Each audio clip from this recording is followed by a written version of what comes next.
आयोजक मित्रहरूलाई सुरुमै म धन्यवाद भन्न चाहन्छु। एउटा अवसर जुटाएको छ उसले, यो नराम्रो भएको छैन, किनभने आफ्ना मान्छेहरू बोलाउने आफ्नो कुरा भन्ने राख्ने यस्तो चलन छ हाम्रो देशमा। अब यो चाहिँ विभिन्न दलको साथीहरू यहाँ आउनु भएको छ र दलको तर्फबाट आफ्ना विचारहरू राख्नु भएको छ। हामीहरूलाई पनि यो मौका दिएको छ, त्यसकारण पनि मैले धन्यवाद यसमा भन्न चाहेको। खास गरी पृथ्वीनारायण शाहको प्रश्न, एकीकरणको प्रश्न र एकता दिवसको प्रश्न, नोटमा पृथ्वीनारायण शाहको नाम पनि राखे के बिग्रिन्थ्यो र भन्ने कुरा पनि आएको छ। विभिन्न धार्मिक जोडकोणहरू पनि आएका छन्। समग्रमा पृथ्वीनारायण शाहको प्रसङ्ग र एकता दिवसको प्रसङ्ग फेरि एकपल्ट, किनभने 300औं जन्म जयन्तीको कुरा पनि परेको छ। पौष 27 गते निकटमा आइराखेको छ।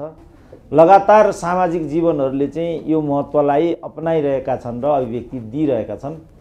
मैले पोहोरको साल लन्डनबाट प्रत्यक्ष जुम प्रसारणमा पनि एउटा विचार दिएको थिएँ। यो पल्ट पनि लन्डनबाट साथीहरूले यो कार्यक्रमको तर्जुमा गरेको छ र ठुलो एउटा पुरस्कारको पनि त्यहाँ घोषणा हुनेवाला छ र सम्पूर्ण तह तबका चाहिँ यसलाई लिएर संवेदनशील भइरहेको छ र यो विषयलाई प्रमुखताका साथ एउटा राष्ट्रिय बहसको विषय, राष्ट्रिय अपनत्वको विषय, जन्म जयन्तीको विषय, पृथ्वीनारायण शाहको महत्त्वको विषय, यो रूपमा चाहिँ यसलाई बुझ्नुपर्छ भन्ने कुरा दिनानुदिन उठेर गइरहेको छ, विस्तारित भएर नै गइरहेको छ।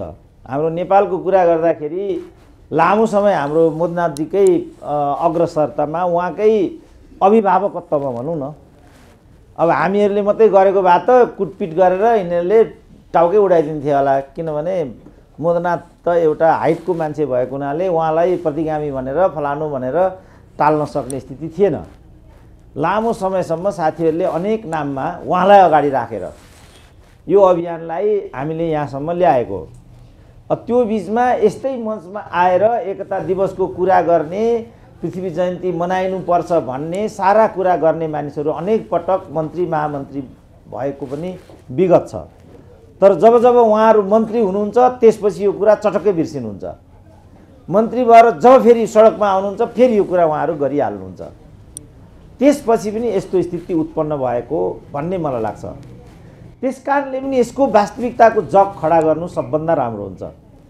यो एकीकरणको प्रश्न नै के हो, यसलाई कसरी बुझ्ने, के कारणले मान्छेहरू यसलाई लिएर अनेक कोण प्रतिकोणहरू राख्छन्। खास गरी आजको पिँढीले यो कुरा बुझ्नु एकदम जरुरी छ। मिडिया जगतले झन् बुझ्नु जरुरी छ, जसले गर्दाखेरि सही सम्प्रेषण हुन्छ। यो खालि एउटा रियाक्टिभ, एउटा प्रतिक्रियात्मक अथवा हुन्छ नि त्यो खालकोबाट समस्याको समाधान हुँदैन। त्यो खालकोबाट समस्याको समाधान हुन्थ्यो भने त पञ्चायतकै पालामा पनि लामो समयसम्म जोडतोडका साथ यी दिवसहरू मनाइन्थे। अघि हाम्रो विपिनजीले कुरा उठाउनु भयो फागुन 7 गतेको कुरा, त्यो बेला पनि फागुन 7 गते मनाइन्थ्यो, सबै कुराहरू हुन्थे। मुख्य कुरा दिवस मनाइन्छ कि मनाइँदैन भन्ने होइन, मुख्य कुरा जयन्ती मनाइन्छ कि मनाइँदैन, बिदा दिइन्छ कि दिइँदैन भन्ने कुरा होइन जस्तो लाग्छ मलाई। मुख्य कुरा त्यसको मर्म धर्म, त्यसले दिएको सन्देश, त्यसले दिएको योगदान, त्यो भूमिमा हामी उभिरहँदाखेरि हामीलाई हुने गौरव, त्यसले हामीलाई दिएको सङ्कोच, त्यो कुरा चाहिँ प्रमुख हुन जान्छ। त्यो कुरालाई हामीले प्राथमिकताका साथ जनमानसमा लान नसक्दाखेरि आजको दिन आएको छ। यसलाई निजीकरण गरियो, राजतन्त्रलाई पनि निजीकरण गरियो, पृथ्वीनारायण शाहलाई पनि निजीकरण गरियो, फागुन 7लाई पनि निजीकरण गरियो। अब अहिलेको कुरा गर्दाखेरि गणतन्त्रलाई पनि निजीकरण गरियो, 72 को संविधानलाई पनि निजीकरण गरियो, धर्मलाई पनि निजीकरण गरियो, भाषालाई पनि निजीकरण गरियो। कुनै पनि कुराको सामाजिकीकरण छैन नि हाम्रो देशमा। अब धर्मको नाममा चाहिँ कोही अछुत हुने, कोही दलित हुने, नेपालीको नाममा कोही मधेसी हुने, कोही पहाडी हुने, यसमा त विभेदीकरणको स्थिति आउँछ नि त। त्यसपछि मान्छेले म कहाँ छु भनेर हेर्छ। जब उसले आफूलाई देख्दैन त्यसपछि उसको मनमा गुनासोहरू आउँछन्। उसले देख्ने गरीको परिपाटी हामीले दिनुपर्छ। ठुलो जनसङ्ख्या हो नि अछुत बनेको त, त्यत्रो जनसङ्ख्यालाई अछुत बनाएर महिलाको त झन् ठुलो जनसङ्ख्या हो, 51% जनसङ्ख्या हो महिलाको। महिलालाई कमजोर वर्गको रूपमा राखेर ठुलो भूगोल हाम्रो दुर्गम हो नि, दुर्गमलाई अलग थलग राखेर अनि हामीले राष्ट्रिय एकताको कुरा गऱ्यौँ भने त्यो सम्भव छैन नि। त्यसकारण यो कारणमा हामीले छलफल नगरेको हुनाले आजको दिन आएको छ। त्यसकारण कति मान्छेको भनाइ के हुन्छ भने यसलाई हामीले भौगोलिक रूपमा मात्रै एकीकृत गऱ्यौँ, तर यहाँ भावनात्मक रूपमा पनि एकता हुनु जरुरी थियो। भूगोलको रूपमा हामीलाई बाँध्ने प्रक्रिया भए तापनि भावनात्मक रूपमा हामीलाई बाँधिएको छैन। हाम्रो मन कुँडिएको छ, हाम्रो मन चुडिएको छ, हामीलाई समावेशीता दिएको छैन, हामीलाई पहुँच दिएको छैन। 40 जना प्रधानमन्त्री भए, 40 जना एकै जातका भए, 28 जना कमान्डर इन चिफ भए, 28 जना एक समुदायका भए, यही प्रकारले अन्य भए भन्ने गुनासो मान्छेको मनमा रहिरह्यो र मान्छेको मनको यही गुनासोलाई प्रयोग गरेर आजको परिपाटी ल्याइएको छ। सत्य त यो हो नि त, यो जगबाट गणतन्त्र आएको छ नि, यो जगबाट जनयुद्ध भएको छ, यो जगबाट 62-63 सालको जनआन्दोलन भएको छ, यो जगबाट विदेशीहरू आएका छन्, यो जगबाट विदेशीहरू हाबी भएका छन्। यो चिजलाई नबुझिकन हामी कसरी निराकरण गर्न सक्छौँ? के रोग लागेको हो भन्ने कुरा डायग्नोसिस नगरिकन कुन इन्जेक्सन दिनुहुन्छ तपाईँ? एन्टिबायोटिक मात्रै दिएर निको हुन्छ, पेन किलर मात्रै दिएर निको हुन्छ, धामी झाँक्री मात्रै झारफुक मात्रै गरेर निको हुन्छ कहिल्यै? गलत बाटो हो यो। यसलाई सही बाटोमा हामीले ल्याउनुपर्छ।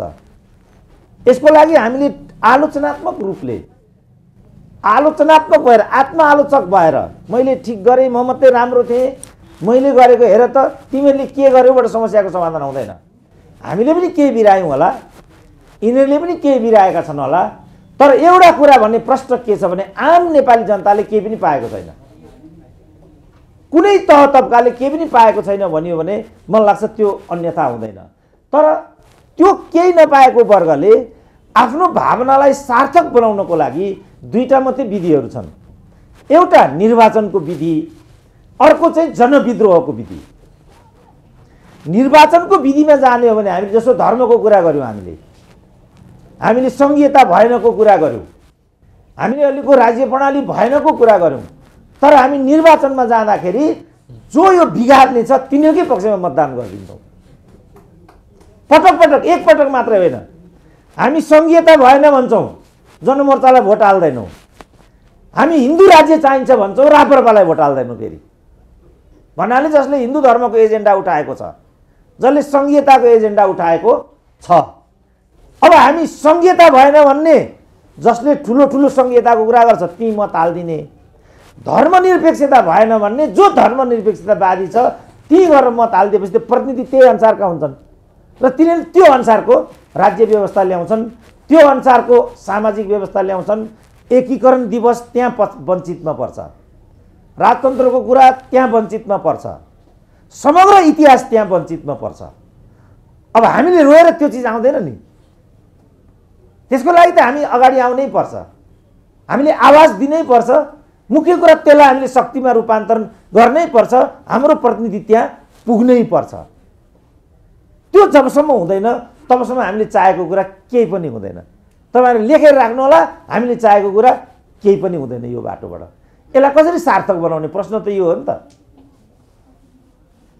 अब किनभने सम्पूर्ण राजाले नै गणतन्त्र दिएका छन्, संविधानले नै धर्मनिरपेक्ष बनाएको छ, यिनै राज्य व्यवस्थाहरूले जयन्तीलाई हटाएका छन्, यो त यिनीहरूले नै गरेका कुरा हो नि त। र यिनीहरू जनताबाट चाहिँ लाइसेन्स लिएर यो काम गरिरहेका छन्। लाइसेन्स हामीले खोज्नु पर्यो, त्यो हिम्मत हामीले देखाउनु पर्यो नि त। हामीले एउटा आवाज दिने काम गर्छौँ, बौद्धिकहरूले। आवाज अधुरो हुन्छ, यो आवाज मधुरो हुन्छ, यतिले पुग्दैन। यसलाई शक्ति दिनु पर्यो, यहाँ जनता जोडिनु पर्यो।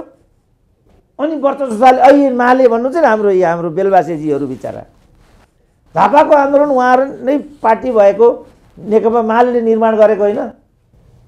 एक भोट पाउँदैन त्यो माले भन्नेले, यी हुनुहुन्छ नि बिचरा यी।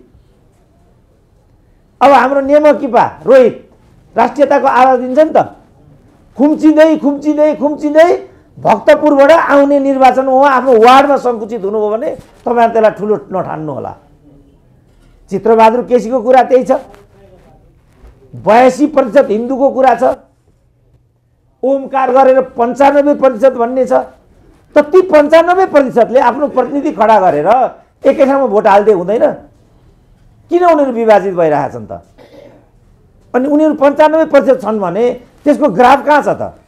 के गर्छन् तिनीहरू? भने त्यो तिनीहरूले ठिक ठाउँमा त्यो चिज हाल्दा रहन् भन्ने कुरा त यहाँ भने त यो सब त मिलिरहेको छैन। यो सब विरोधाभासपूर्ण कुरा छ। साँच्चै कुरा गर्ने भने यहाँ उभिएर हामीले कुरा गर्नुपर्छ। होइन भने ठुल्ठुलो कुरा मात्रै गरेर प्रतिक्रियात्मक मात्रै भएर अरूलाई दुत्कारेर मात्रै मैले देख्दा हामी लक्ष्यमा पुग्न सक्ने छैनौँ। अझ ढिलो हुनेछ। नेपाली जनताले अझ दुःख पाउनेछन्। सबैलाई थाहा छ नि चिनिया बादशाहको नाममा सिहकाई भन्ने राजाको नामबाट चाहिँ चाइनाको देश बनेको छ। त्यसको नामाकरण भएको छ। लेनिनले नै पिटर द ग्रेट भनेका थिए रुसी राजालाई, महान राजा पिटर द ग्रेट। लेनिनले त्यो भनिरहेको थियो। भारतलाई नै कसले बनाएको? भारतलाई त साम्राज्यले जोडेको छ। ब्रिटिस साम्राज्यले एकपछि अर्को भारतलाई जित्ने क्रममा प्रकारान्तरमा गएर चाहिँ विशाल भारत बन्यो। भने साम्राज्यवादले पनि देश जोड्न सक्दो रहेछ। अब नेपालमा आउँदाखेरि यदि सामन्ती राजाले नै यो देश जोडेको हो भनेर मानौँ भने पनि त्यहाँ साम्राज्य भारत जोड्न सक्दा यहाँ सामन्तले किन देश जोड्न सक्दैन? यो हो नि त प्रश्न। त्यसपछि त्यो बेला क्रमशः ब्रिटिस साम्राज्य उदाउँदो अवस्थामा आइराखेको थियो र ऊ उत्तरतिर लम्किँदै थियो। त्यो लम्काई सिन्धुलीगढीसम्म आयो। अघि विपिनजीले भनेको त्यही हो। सिन्धुलीगढीसम्म अङ्ग्रेज आइरहँदा पृथ्वीनारायण शाह गोर्खाबाट मकवानपुरबाट अगाडि बढ्दै थिए र त्यो सिन्धुली यो देखेपछि जयप्रकाश मल्लले चाहिँ सहयोग मागे त्यहाँ ब्रिटिस इस्ट इन्डिया कम्पनीलाई।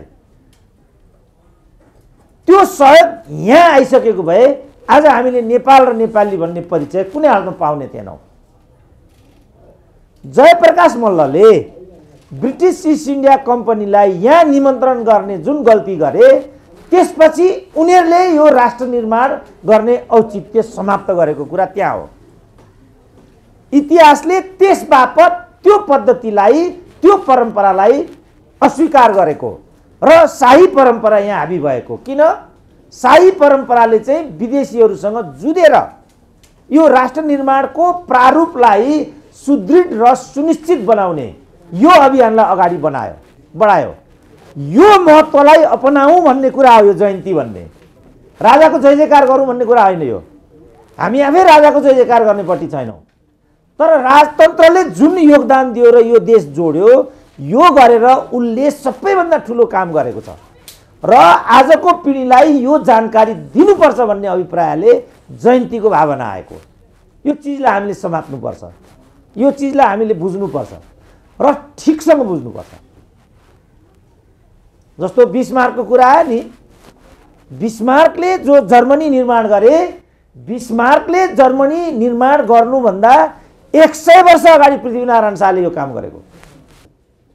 पृथ्वीनारायण शाहले 1768 मा यो काम गरेको एडीमा, बिस्मार्कले 1871 मा यो काम गरेको र अमेरिकाको स्वतन्त्रता सङ्ग्राम योभन्दा 6 वर्ष अगाडि 1776 मा सुरु भएको छ। यो 6-7 वर्ष पछाडि आज अमेरिका त्यहाँ छ, हामी कहाँ छौँ भन्नु त? के कारणले हामी यस्ता भएका छौँ?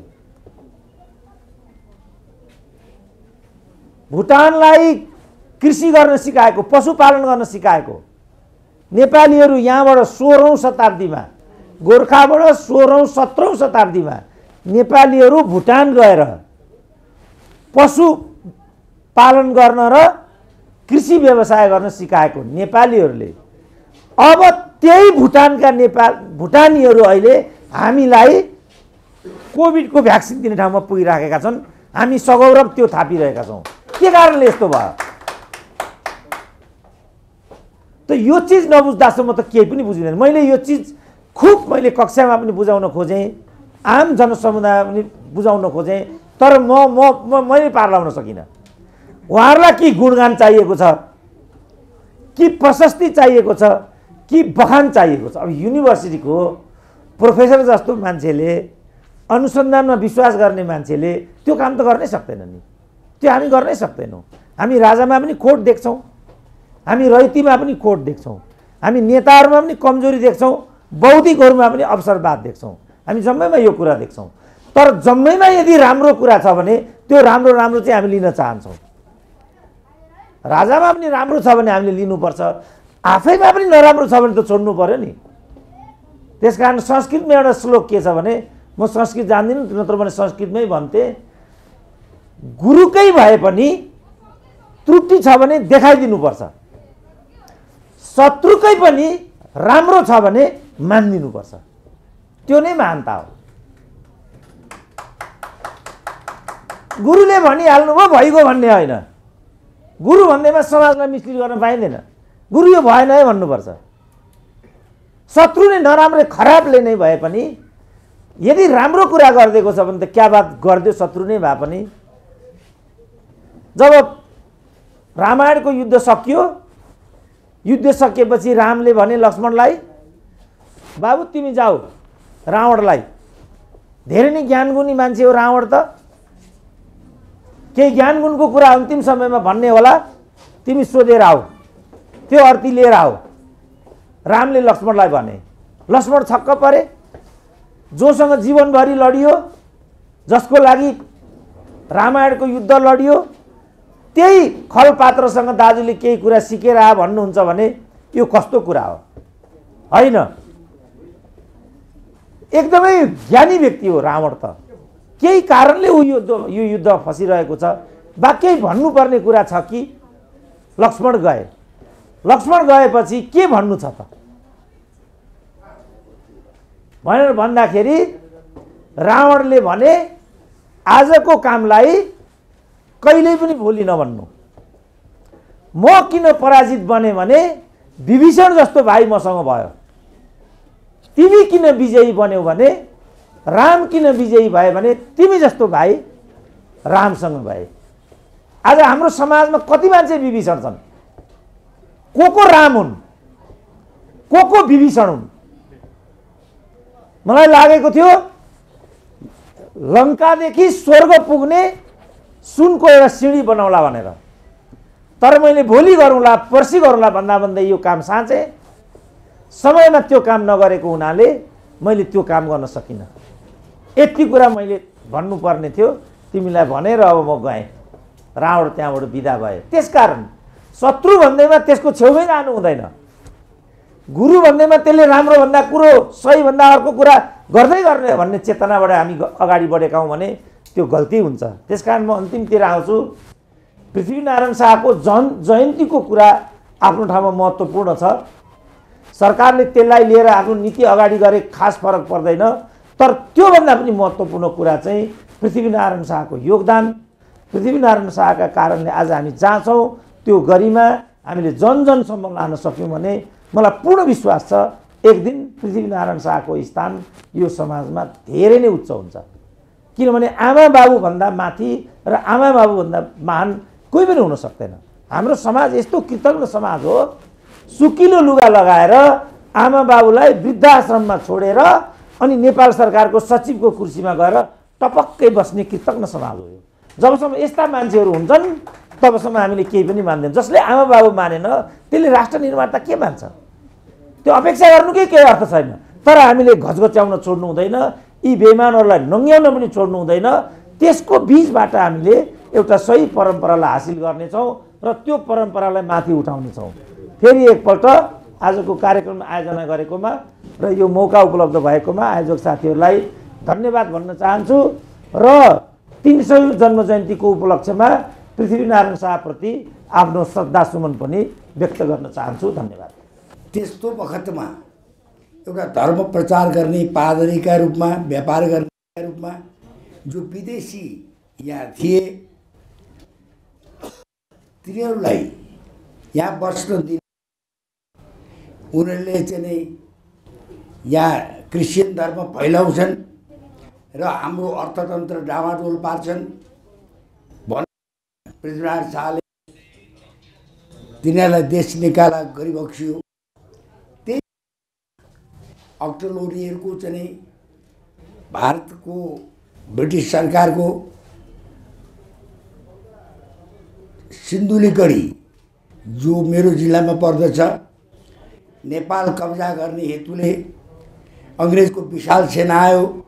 नेपाली वीर नेपाली सेनाहरूले जनताहरूले लखेटेर चाहिँ नेपालको अस्तित्व जोगाउन सफल भए। त्यो पृथ्वीनारायण शाहकै शासनकालमा थियो। आज हामी मार्क्स, लेनिन, माओ सेतुङ, स्टालिनका फोटो टाङ्छौँ। हामी एकीकरण गर्ने नेपाली बडा महाराजको शालिग तोड्छौँ। वीर बलभद्र, अमरसिंह थापा, लखन थापा आदिलाई हामी जसको यो मुलुकको राष्ट्रिय अखण्डता जोगाउनुको लागि योगदान थियो त्यो स्मरण गर्दैनौँ। आज अघि नै पूर्ववक्ता साथीहरूले भनिसक्नुभयो, हामी पृथ्वी जयन्ती मनाउँदैनौँ, क्रिसमस मनाउँछौँ। जातभातका विभिन्न पर्वहरू मनाउन थालेका छौँ, एउटा राष्ट्रिय पर्व मनाउँदैनौँ। 4 वर्षको राणा शासन ढालेर फागुन 7 गते 7 सालमा प्रजातन्त्र घोषणा भयो। हामी प्रजातन्त्र दिवस पनि मनाउँदैनौँ। हामी केवल परचक्रीले लादेर ल्याएको संविधान दिवस मनाउँछौँ, गणतन्त्र दिवस मनाउँछौँ, जो नेपालीको चाहनै थिएन, 62-63 को आन्दोलनको मागै थिएन। आज संयोगले म यहाँ के जोड्न चाहेँ भने,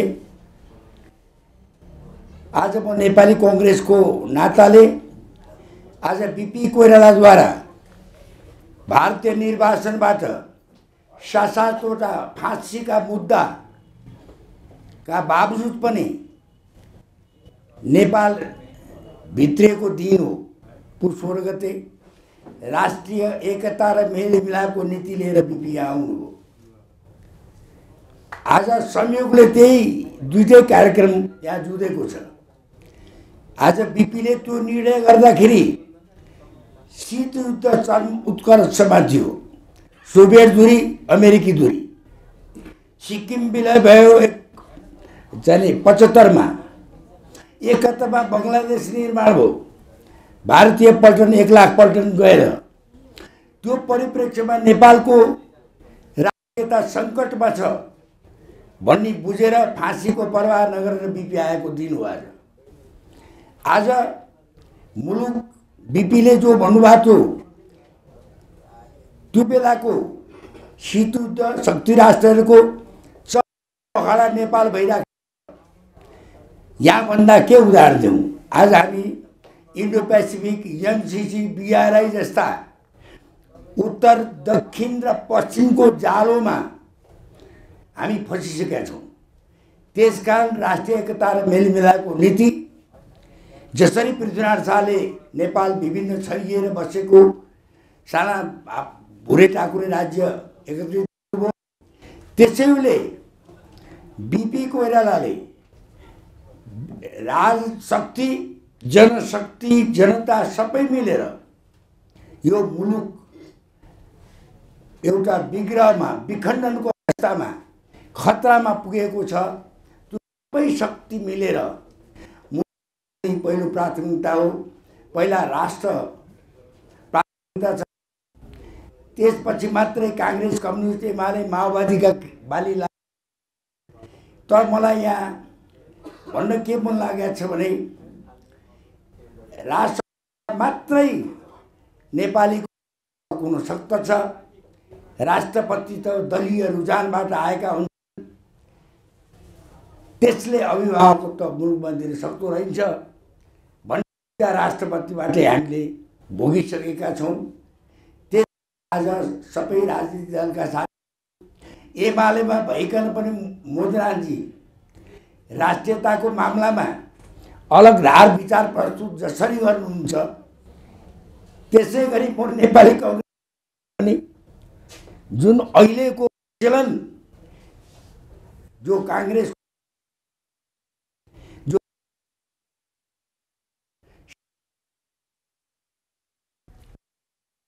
गर्दा क्षेत्र पनि म राय बजाएर बसिराखेका छु, तर म अहिलेसम्म क्रियाशील नै। म अहिले भर्खर महाअधिवेशन भयो, म महासमिति सदस्य पनि छु। त्यसैले मैले सबै यसै फोरमबाट सबै राजनीतिक दलहरूलाई कसैलाई पनि निषेध नगरिकन राष्ट्रिय शक्ति एक ठाउँमा उभिएर पहिला मुलुक पहिला शीतयुद्ध चीन र आज चीन र अमेरिका बीचको नयाँ युद्धको थालिनु भएको छ।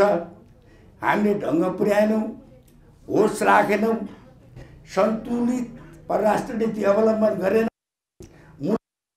प्राथमिकतामा यो मुलुक सङ्कट अवस्थामा पुगेको छ। त्यसैले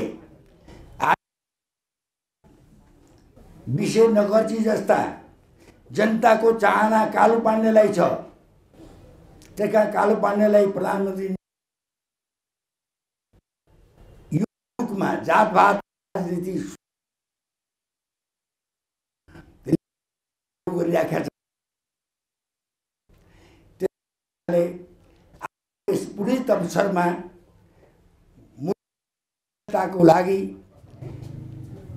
नेपालले गर्व अन्तर्राष्ट्रिय एकमात्र नायक पृथ्वीनारायण शाहलाई श्रद्धापूर्वक नमन गर्दछु। हस्, धन्यवाद। जय नेपाल।